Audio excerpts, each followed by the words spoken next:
Welcome to the Private Practice with Soul podcast. My name is Dr. Brooklyn Storme, and I help private practice owners align their business back with their soul's calling, with their big vision and with their soul's purpose. Unlike other private practice coaches, I've traveled the world in search of spiritual resources, spiritual tools, education and information so that you can have the transformation that your soul desires and needs so that you can up-level your business. How much fun is this? I love it so much.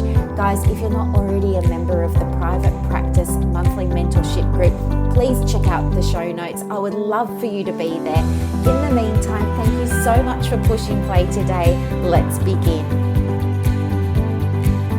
Louise has requested an episode around self-belief, and so this is such a fantastic topic because as you know, without having that belief that we can do it, without believing we're right where we need to be at the right time, things can come down around us like a house of cards. And this belief in ourselves really taps into a beautiful harmonization, I think, of both the feminine and the masculine energies. And we'll go into that in a moment. But I guess the first thing to do is to really explore what self-belief is. And, it was Bandura very, very recently, in terms of psychology anyway, that really defined self-belief. He also termed it self-efficacy, and basically he explained that it's a belief in our own ability to complete tasks and to achieve goals. So pretty simple, but huge impact. Don't you agree? So, today we're going to talk about how this relates not just to us as men and women, and we're also going to be talking about how this affects us in private practice, because it's super important. If you're lacking self-belief, that's going to have a ripple effect, isn't it, to things like how you market the practice, how you engage with clients, how you manage your numbers, all of those sorts of things. And that could absolutely impact your ability to receive in the practice and the ability to manifest the outcomes that you really desire. Yes, we all really want to help people, but at the end of the day too, we have to remember we don't do this for free. We do this because it's a business, so we have to look at the money. And I know that's uncomfortable for some of us, but come on guys, we have to put our business hats on. There's a time for therapy and there's a time for business. And today it's a time for business, okay? So, I want to talk with you about, just give you a quick example from my own experience about how I struggled with self-belief and the impact that it had on my business and how I got through it, because I want you to see that no one's impervious to this. And that's really important for me to share with you, because when I was growing up in private practice, the mentors that I looked to never spoke about vulnerabilities or issues that they had. They only ever were telling people, what to do and how to do it. They were never really sharing their own experience. And I think I could have learned a lot more from listening to somebody who had lived experience, because it would have made more sense to me. So it's in the spirit of making more sense to you that I'm going to share this little story. And again, of course, I'm going to use my example of shifting from bulk billing when I was working as a psychologist. So for those of you who are not in Australia,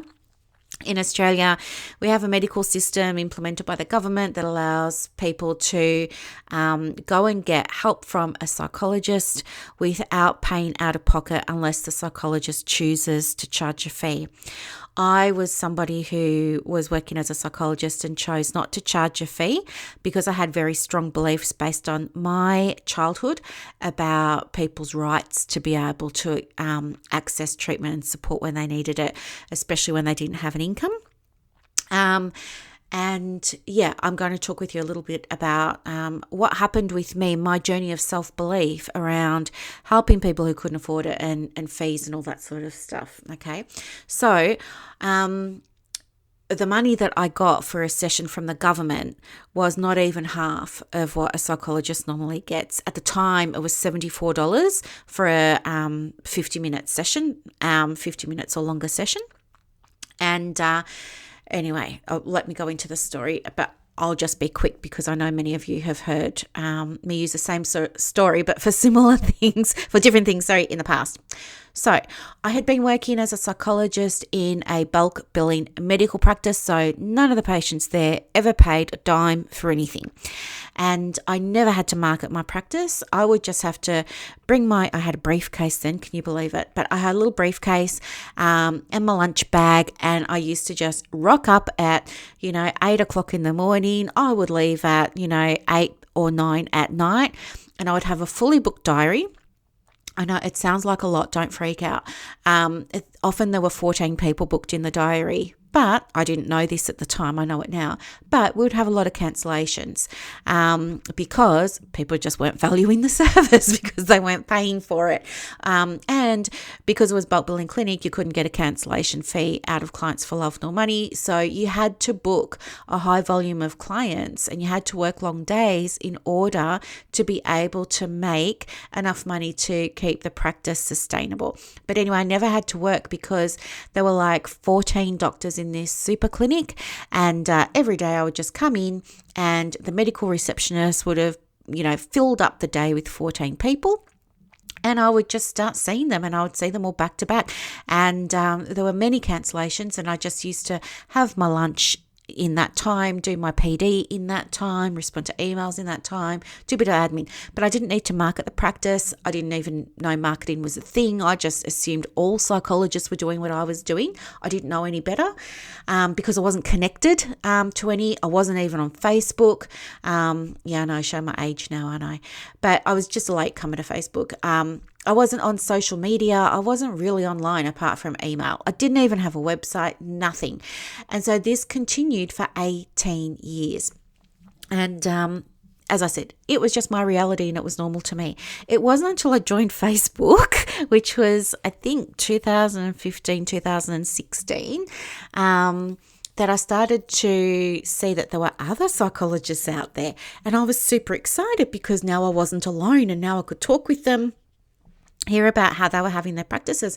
And I was super excited to get to know everybody. So imagine my surprise when I joined one of the psychology groups. Well, it was for psychology and allied health.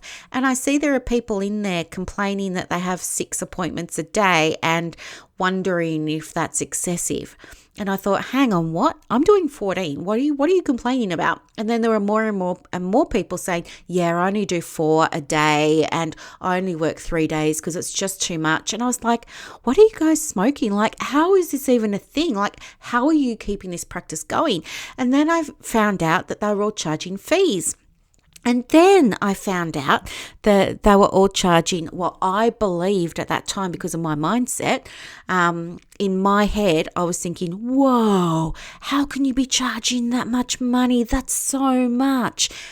They were doing it and they were fine and they were having these thriving private practices and they were calling themselves fully booked, but they were only seeing 9 a week. I was seeing 14 a day by 6 days. Honestly, like it got to the point where I had to it was hard for me to maintain a relationship. When I'll come home, I didn't want to talk to anyone. I didn't even want to talk to my friends. I was tired of having deeper, meaningful conversations. I didn't want to hear about depression anymore. I didn't want to hear about anxiety anymore. I just wanted to be left alone. I just wanted to Netflix, have a late dinner, go to bed, and wake up and do it all again the next day. And that was my reality, right? So it was very confrontational for me to see that there were people who were having successful private practices, financially successful private practices where they had more time than I did. They were going off to yoga, they were doing in-person PD, they were taking holidays, they were going to, different hotels on their weekends away, and they were just having these amazing lives. And I felt jealous and I felt mad and I felt peed off and I felt annoyed and I thought, how come? And I was saying to myself, this isn't fair. Like, I'm working so hard and I'm not going to do any of that. This is so unfair, I hate my life. I went through that, not realizing I was in the to me level of consciousness because I didn't know about that stuff then. But that was absolutely me. And what I found really, really challenging was what they were doing confronted my belief that I couldn't do that. And that's why I was saying it's not fair. Because I didn't believe I was capable. I didn't believe I had the ability to be able to do what they were doing, to be able to charge a private fee, to be able to cut back my work, it just seems so far-fetched, so far removed from what I was doing that, it was super confrontational, okay? Thank goodness, I've done the work and that's no longer an issue for me now. And, when I think about it, thinking about how I didn't charge a fee for 18 years, booking 14 people a day, mostly 6 days a week, I just think, oh my gosh, how much money did I leave on the table there? Like, I don't even want to think about it. I know one of you is probably going to whip out the calculator and do the maths, but I can't even bring myself to do the maths on that because I can't even think about that. But, now this is why it's so important to me to teach, especially new practitioners, to private practice about let's get your money mindset sorted out from the beginning and let's get your self-belief sorted out from the beginning. But you're wondering, how did I do it? How did I make that big switch? Because I know some of you are in the position now of doing free things or doing 90-minute sessions for $40 and stuff, and you're where I was back then. And I know some of you are even psychologists and social workers who are bulk billing and don't charge. You are where I used to be. So I know you're curious about how did I get through it, and I'm going to tell you exactly what I did that shifted my belief in myself, okay? I decided to start learning more. So what I did was I started asking questions. I was in the groups and I started asking questions, and honestly, it was very interesting to see people's responses. So I started by asking questions like, how do you guys do this? Like, how do you charge this fee? What do you say when clients don't want to pay it?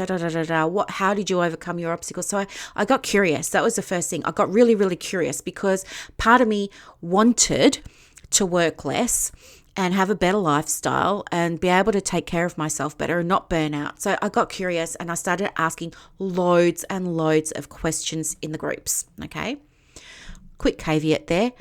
Don't do everything that people say because everyone's going to have a different opinion, but you'll start to see general themes come through, and they're things that you can talk about with your coach or your mentor. Okay.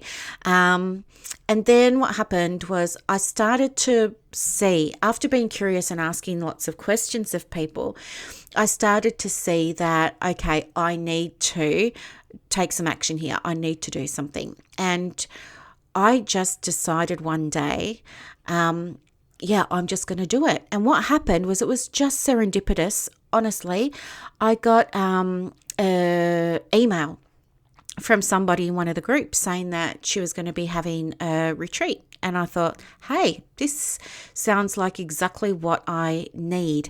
And the retreat was going to be interstate and it was going to be for, a few days. And it sent chills through me because although I could see from the landing page that this was absolutely everything that I needed, she was going to teach me how to get the referrals, how to market the practice, how to cut back my days, how to increase my income, how to. So that was exactly what I needed. So I kind of knew I had to do it because I knew I couldn't and I didn't want to sustain where I was anymore. I knew I wanted change. So I was highly motivated. I was ready to take action. And then when I scrolled down and I saw the investment, I was like, oh my gosh, I don't think I can afford this. I think at the time, it was $3,000. And I was thinking, yikes, how many people do I have to see for that money? I've still got to come up with the money. And then I knew I was going to have to fork out for accommodation, for flights, for meals, for, I was going to have to download the latest software on my laptop. I knew I was going to have to fork out for babysitting for Gabe. I knew that I was going to have to still pay my mortgage. And I knew that I wasn't going to be producing any income for the time I was away, which was nearly a week. And I had never in 18 years taken a week off, honestly, because I was so scared of losing money. So anyway, I guess what happened was I could see the value in getting the help, and that was stronger than the fear of losing. What I told myself was, and this is what I said to somebody on the phone this morning who was making some inquiries about, she wanted to know why she wasn't getting any referrals. And she said how she was posting on all these different places, and we looked at her website and stuff like that. She just doesn't know how to market the practice, basically. There are 4 stages to private practice, and she's in stage 2. And, she's kind of done things backwards. She's kind of built the practice and now trying to market it when you need to market first and then build it. But anyway, and she doesn't have, she's got no clue about how to market. So we spoke about that. And then we spoke about getting help, what that would look like. Because she was curious about, what do I do and how do I get the help? What does that look like? And all of this sort of stuff. And, really looking at, some people get stuck on the investment and they're saying, it's going to cost me this much. I can't afford it. And what I said to her was, well, hey, if I know it seems like a lot of money, but at the same time, what's it costing you to not get that help? And when you look at it that way, it kind of becomes a no-brainer that you need to do something. And then you get very good at finding ways of making things happen. If you want something, you find a way to make it happen often. Okay. But anyway, that's what happened for me also. So I was thinking, well, it's not just $3,000 to go and get this help. It's also going to be $1,500 in my flights. It's also going to be, $500 on meals. It's also going to be nearly $1,000 in babysitting for Gabe. It's also going to be however much money in lost income it was for that whole week, right? So it suddenly skyrockets to like a $10,000 investment, which is so much money that I felt I didn't have or that I was going to lose. But what got me over the line was thinking, I can't continue like this. It's not what I want. I was motivated away from pain and towards pleasure. I knew that I didn't know how to get the practice I wanted, and I knew this person could help me and did have the answers, and I trusted that she'd be able to show me exactly what to do. So with all of that, I took the plunge. I bit the bullet. I took the plunge and I did it. I went away for the time. I came back and I implemented so much stuff. I was shifted from to me consciousness to by me the minute that I made the decision to take responsibility and make that investment in myself, right? And so what happened was, because I'm in by me consciousness now, I got so much out of the getaway. I got so much out of learning all of the things that when I came back to, beautiful Frankston, when I came back, what happened then was I was on fire. And for about 3 months, I was implementing things. I created a email list, I had a marketing plan, a marketing strategy, all this sort of stuff. And I started introducing fees and I started reducing my availability, and I left the bulk billing practice and I went and found my own place, which was just a little tiny whiny little service department in the Quest building in Frankston, which is still there now. And I worked there, and then over time I added an office and added an office and added an office, and I think at one point we had about 5 or 6 of the little offices there as the practice grew as a result from all this action that I'd taken. But what inevitably happens with being in by me consciousness is your confidence skyrockets, because all of a sudden you're seeing these huge results as a result of doing new actions that you weren't doing before. The money starts coming in, your confidence soars, you feel great, you're attracting a different demographic of client. So it feels really great to be working with them as well. You love going to work, you're feeling energized, but you get to a point where you run out of things to do, right? In terms of new actions. And so then you start to go, well, what new thing am I going to work on today? What new thing am I going to fix or correct or update today? And you start to scratch around because all of a sudden you've moved through all your action steps. Now you're thinking, well, what else is there to do? And so you hit this plateau phase. And it's in this plateau that we're kind of sitting there. And this is when, what did they say about an empty mind, or when you don't have something to focus on, that's when all the negative stuff comes. So this is when the negative stuff comes. And because you're deriving you have been deriving your confidence from action taking, and there's no action to be taken anymore, so to speak, because you've updated everything, now you find that you're in the being space, but you're unprepared to be in the being space. And so what's happening now is we're slipping into that wounded feminine energy where we're feeling like when things don't work out, we're questioning ourselves, our worth. And we're back to that, am I good enough? And so it happened in my practice. It's going to happen probably in many of yours because it's just part of the cycle of private practice. So it's you've built up this self-belief because you've demonstrated that you are capable of making changes. You've demonstrated you are capable of hitting your goals, but now you've run out of goals or you haven't created new ones yet. You're kind of at an impasse because you don't know what to do, in inverted commas. You don't know what to do. So you're just kind of being. And in terms of how do you maintain or cultivate self-belief when you're no longer doing things that are building your confidence, is for me what got me through that was absolutely tuning into my inner guidance system and tuning into my higher consciousness or source or spirit or God or the verbiage that you feel really comfortable using.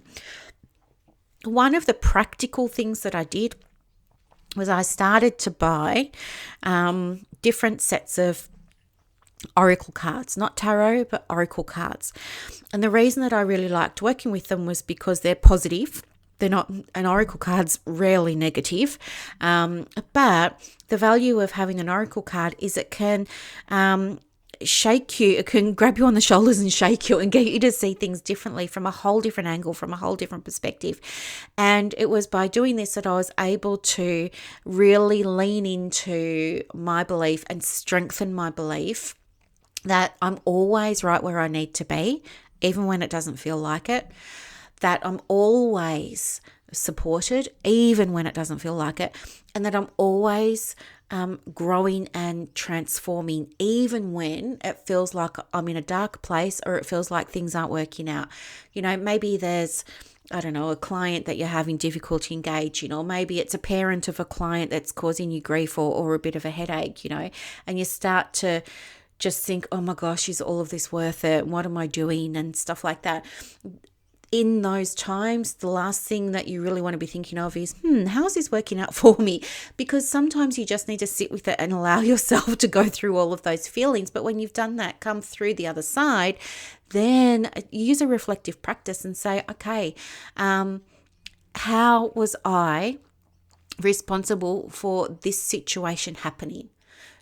And when you ask yourself questions like that, instead of using statements like, I'm no good at dealing with parents, ask yourself, how can I get better at private practice so I don't have to deal with this situation anymore?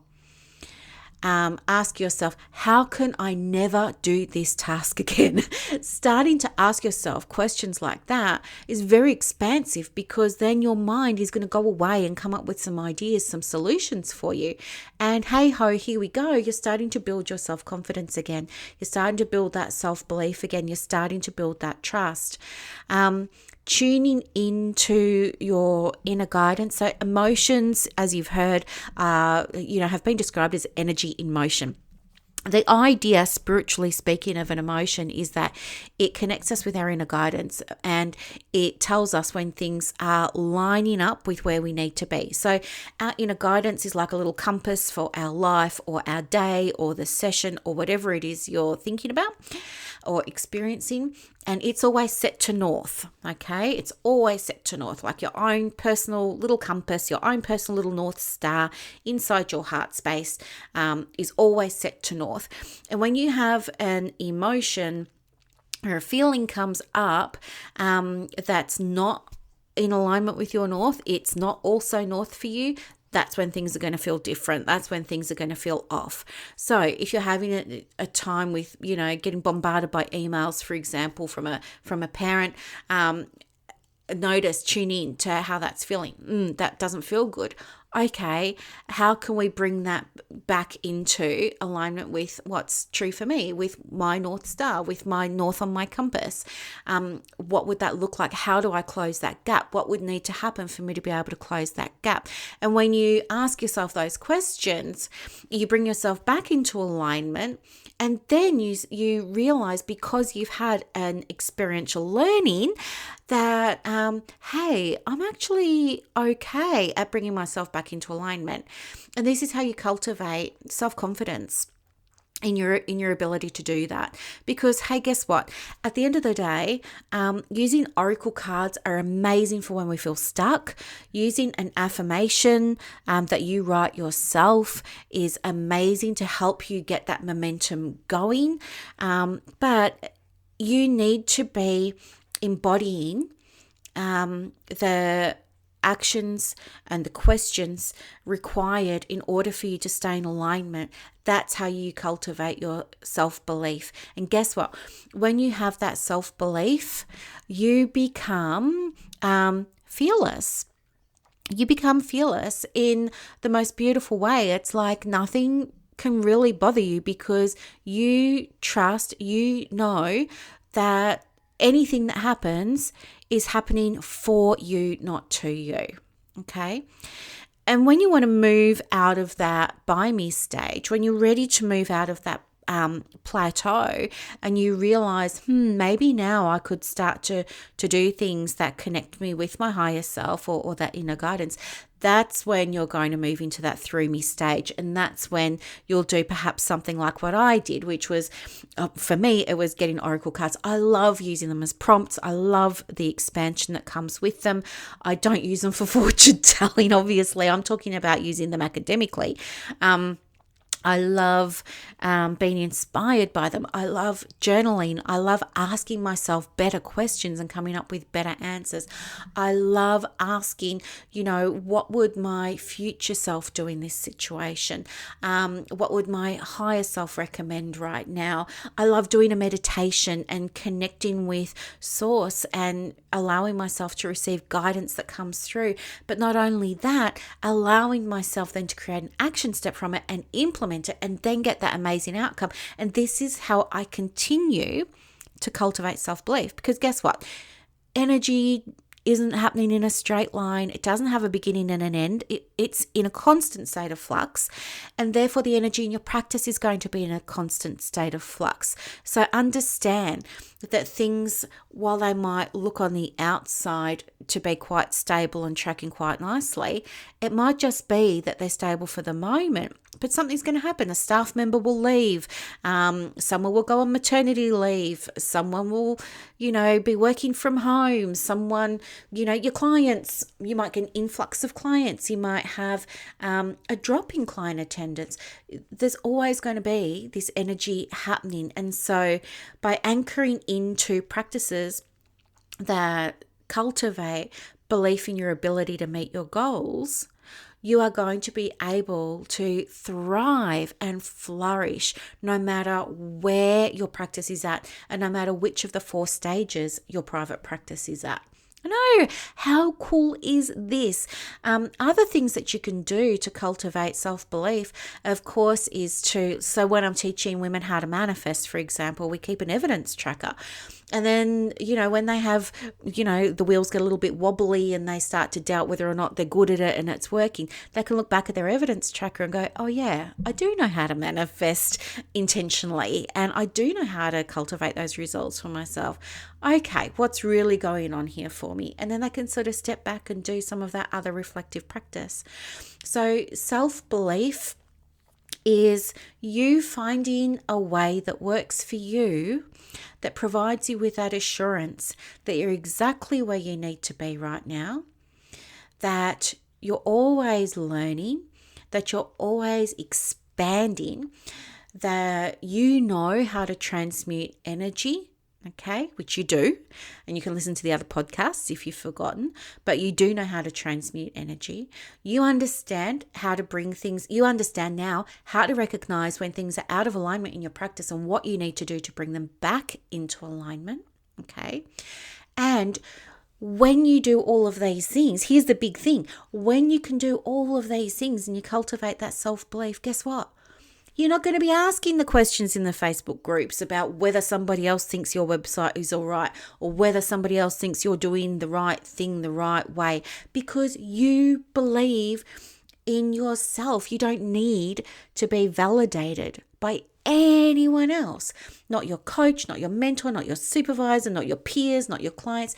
You just know that your perfect for you clients are out there.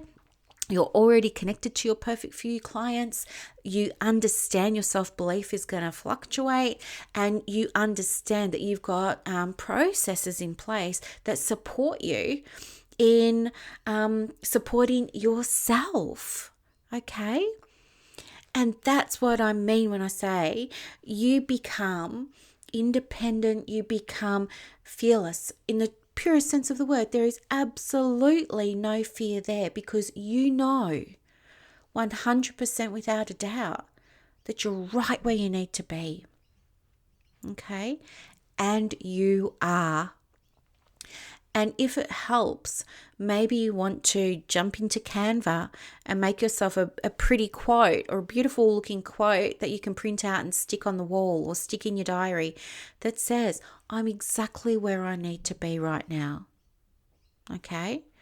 Because anything else is coming from ego and fear mindset. That's not you being spiritual in your spiritual private practice if you don't act on it. If you have that experience of fear and doubt and you don't act on it, you're not engaging your spiritual practices.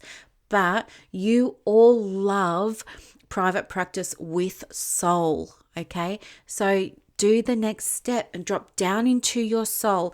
Connect with source, spirit, God, higher consciousness, self, whatever energy it is that you connect with. Receive the guidance, take action from it. This is how you cultivate self-belief for yourself, not only in your private practice, but this will spill over into other areas of your life as well. And it's so powerful and it's so much fun, and you get to do it and you can do it. And when you do this, you realize that you are limitless. And with that awareness of being limitless, everything suddenly becomes possible. Everything suddenly becomes doable. And guess what? You start to receive more and more and more and more and more abundance in your practice. Okay? No, do you love it so much? I do.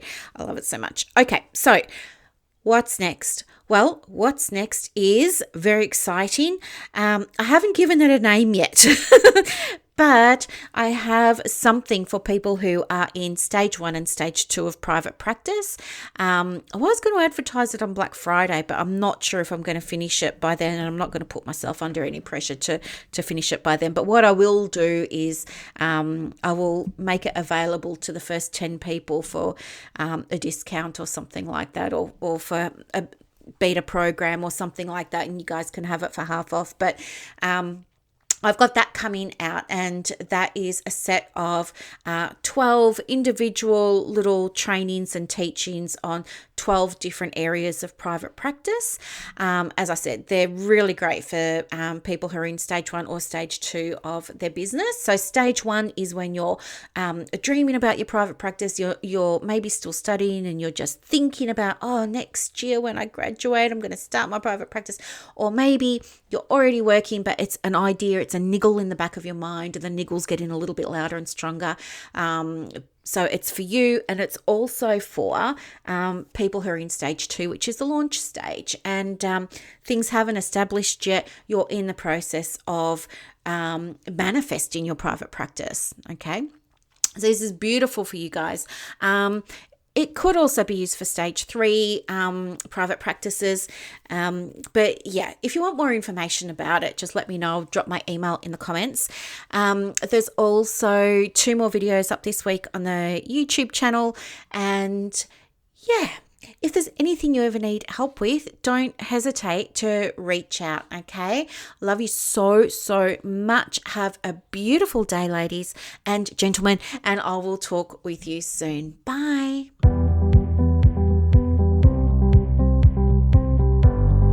Thank you so much for listening to this episode of the Private Practice with Soul podcast today.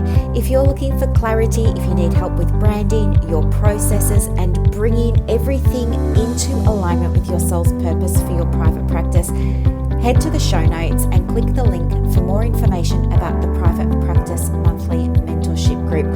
You are going to love it. I can't wait to see you in there. Thanks so much for listening. Bye.